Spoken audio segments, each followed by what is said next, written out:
Level 1. The Curious Kid. You are 7 years old. You are lying on your back in the grass, staring at the sky. A cloud looks like a dragon. You ask your mother why clouds form. She doesn't know. She tells you clouds are just water. You ask why water floats in the sky when it sinks in the bathtub. She laughs and tells you to go play. You don't go play. You sit on the porch and think about it for an hour. Your brain feels itchy. You can't let the question go. At school, you are the kid who asks too many questions. The teacher likes you at first, and then she gets tired of you. You ask why the sky is blue. She gives you an answer. You ask why that answer works. She tells you to sit down. You take apart the remote control because you want to see how the buttons make the TV change. You can't put it back together. Your father is furious. You get grounded for a week. You spend the week reading a library book about dinosaurs. You learn that scientists figured out what color some dinosaurs were by examining fossilized pigment cells. Your mind explodes. People can do that as a job. People get paid to figure things out. You decide right there on the bedroom floor that you want to be one of those people.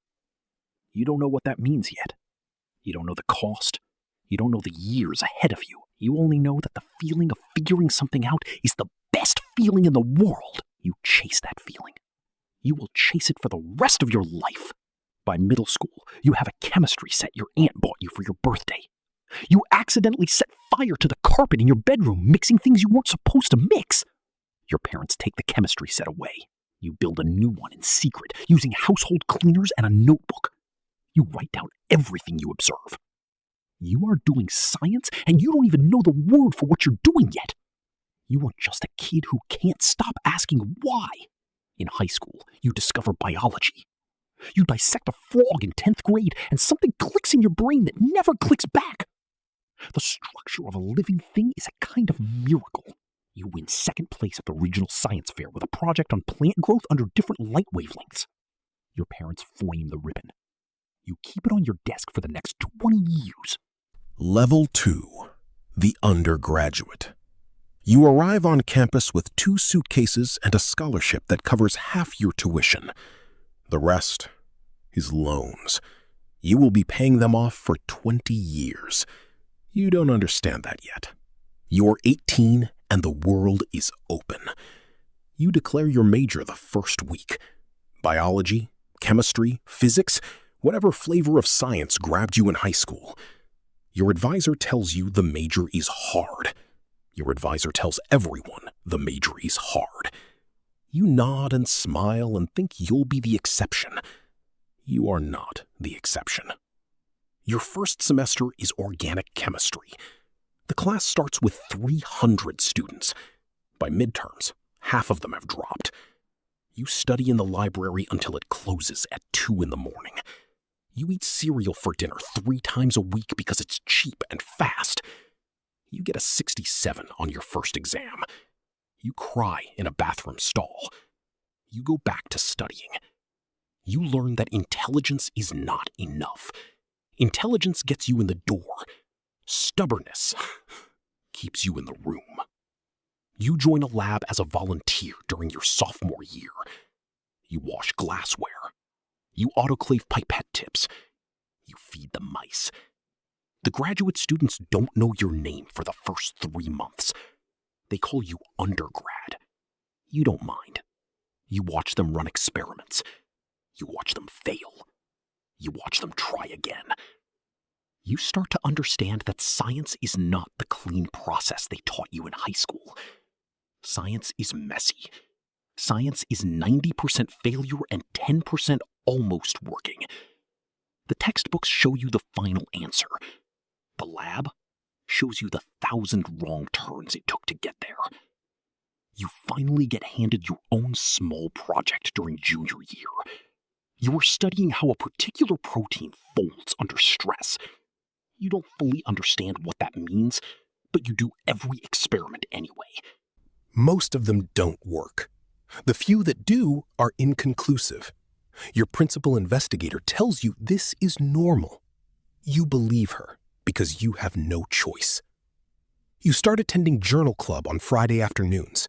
A senior graduate student tears apart a paper published in Nature that week. You realize that even the best journals publish flawed work. You also realize that nobody is going to hand you the truth. You have to fight for it. You apply to graduate school in your senior year. You write a personal statement about the curiosity that has driven you since you were 7 years old. You take the GRE. You ask your professors for recommendation letters. You wait 3 months to hear back. You get into 5 programs. You pick the one with the best mentor and the smallest stipend. You were warned that this was a mistake. You ignored the warning. Level 3. The graduate student. You got into a PhD program. You celebrated for exactly 1 evening. Then you moved to a new city and started the hardest 7 years of your life. You are 22. You will be 29 when you finish. Maybe older. The average is getting longer every year. You don't know that yet.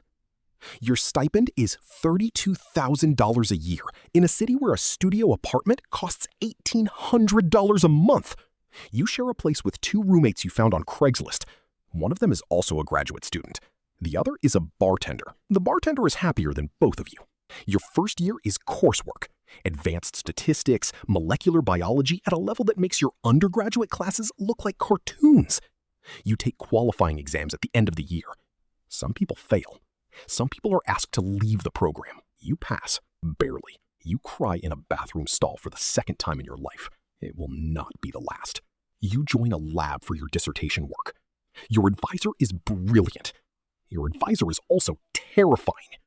She has a reputation for producing incredible science and also for breaking graduate students like twigs. You watch a student ahead of you quit during your 2nd year. She just stops coming in one day. You hear later that she took a job in pharmaceutical sales. You don't judge her. You understand. You live in the lab. You arrive at 8 in the morning. You leave at midnight. You work weekends. You work holidays. You missed your grandmother's funeral because your cells needed to be passaged that day and nobody else could do it. You tell yourself she would have understood. You're not sure she would have. Your experiments fail for 2 straight years. Your advisor grows impatient. You question whether you have what it takes. You almost quit 3 times. Each time you come back because you can't imagine doing anything else. At the start of year 4, something finally works. A tiny result. A single Western blot showing a band exactly where theory predicted it should be. You stare at the image for an hour. You photograph it. You frame the photo later. It is the first real discovery of your life. It is 11 years since you decided on that bedroom floor that you wanted to figure things out. You are only just beginning. You build on that result for 2 more years. You publish your first paper as first author. The reviewers ask for 6 additional experiments. You do them all. You publish a 2nd paper, then a 3rd. You write your dissertation in a frenzied 3-month sprint. It runs 280 pages. Your committee reads maybe half of it. You defend in a sweltering conference room in July. Your parents drive 9 hours to watch. They don't understand a word of your presentation. They are proud of you anyway. You hug your mother afterward, and she cries. Level 4. The postdoc. You defended your dissertation. You stood in front of a committee of senior scientists who took turns trying to poke holes in your work. You answered their questions as best you could. Some of your answers were good. Some of them you made up on the spot with confident body language. That is also a skill you learned in graduate school. They passed you. You are now a doctor of philosophy. You have the degree. You have the debt. You have no job. You take a postdoctoral position at a university across the country. The salary is $58,000 a year. You are 29 years old with a doctorate from a top institution, and you are making less than your friends from undergrad who went into marketing. You move anyway, because this is the path. Everyone who has ever become a professor has walked this path. A Postdoc is a strange position. You are not a student anymore. You are not faculty. You are a highly trained specialist working on someone else's research program. Your job is to produce papers. Papers are the currency of academic science. Papers in good journals matter more than papers in bad journals. Papers where you are first author matter more than papers where your name is buried in the middle. You need first author papers in good journals, or you will not get a faculty job. Everyone knows this. Nobody talks about it openly. You work on 3 projects simultaneously. You write grants to help your advisor secure funding. You mentor the graduate students in the lab. You collaborate with other postdocs who are also desperately trying to produce results before their contracts run out. Most postdoc positions are 2 or 3 years. You cannot do meaningful science in 2 or 3 years. Everyone knows this too. You do your best anyway. You also start seeing the cracks in the academic system. The best scientist in your lab is a Chinese postdoc who has been in the position for 7 years. Her visa depends on her job. She cannot leave. Her boss knows this and works her harder than anyone else. You watch her publish incredible papers while her advisor's name gets all the credit. You think about her often after you leave the lab. Your own papers start to come out. The first one gets cited 12 times in the first year. The second one gets cited more.